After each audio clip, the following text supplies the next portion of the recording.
Who said secular is normal? Let's understand the word secular. Secular means everybody has the right to do what they want and we respect that. Secular does not mean you give up everything that belongs to this culture and do what the English did and we think we are secular. No, I want you to understand.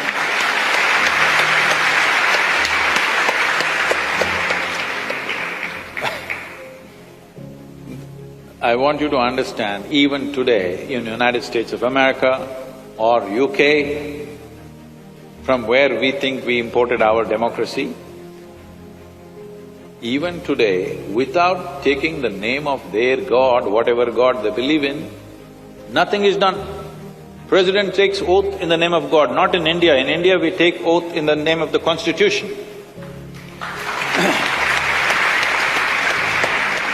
This is an incident that happened that Advaniji shared in public. He was saying, when he was just an MP and all the MPs were invited to UK, and one of the events was a dinner with the Queen. Advaniji was sitting next to Siddharth Shankar Ray, who is no more, I think.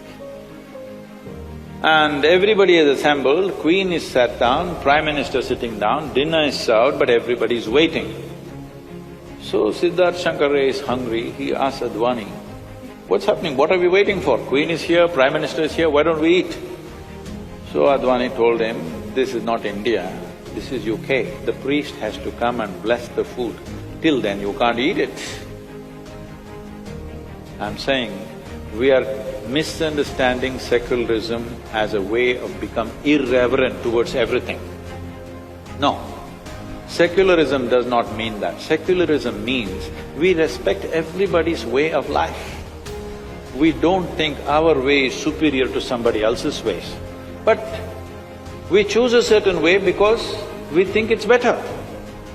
But if somebody has to prove that is better, we are always willing to debate endlessly. There's an entire culture in Tamil Nadu where Tamil Nadu's population and especially the kings shifted from Buddhism to Jainism, Jainism to Shaivism, Shaivism to Jainism, again back to Shaivism, depending upon the sages of the time.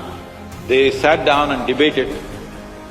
In the debate, if the Jains convinced that this is the way, best way to do it, this will lead to better life, they all converted. And next, another generation, another sage came and that sage proved being on the Shaiva way of life is the best way to do it, everybody converted back to that. I think this is fantastic, this is what should happen. What really makes sense today, we should all do that. If somebody shows us better sense tomorrow, we will do that. Why are we stuck with this or that? Because you fixed your identity, that's the whole thing, isn't it? If your identity was not fixed, you would always be looking for what is most sensible. This is becoming a serious problem, okay. You try to do anything in this country, they want to stop it. You want to build a dam, there's a protest. You want a nuclear project, there's a protest. Thermal project, protest. Windmill, protest. But everybody wants everything.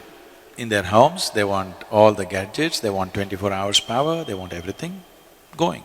This is because we are only looking at the problems and we have not taken up the challenge of creating solutions in our minds.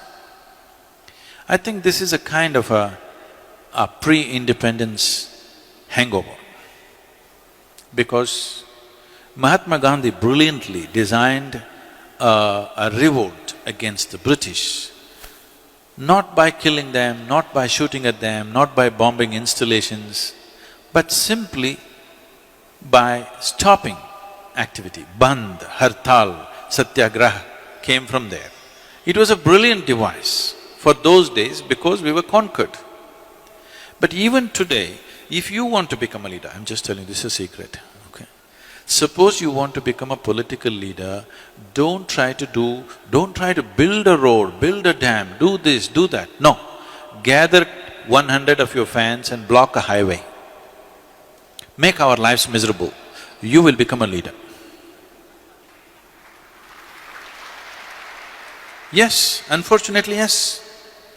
You stop the train, you stop the road, you cut the water, cut the electricity, you will become a leader. If you make something happen, you will get ignored, of course. Making the nation go and making the nation stop are two different kinds of technologies. Mahatma Gandhi mastered the art of making the nation stop, and it was contextually the right thing to do for those times, because we were being ruled by somebody else.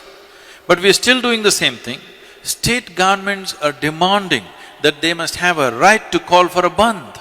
Bandh means closure.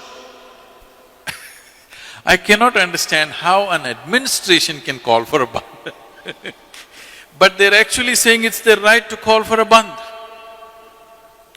Close down something and you'll rise in your prominence. This must change. We should never identify people who stop something in this country as leaders. This must be done by all the citizens. Whoever stops something in this nation should never ever be our leader. Whoever makes things happen in this country, he must be the leader, isn't it?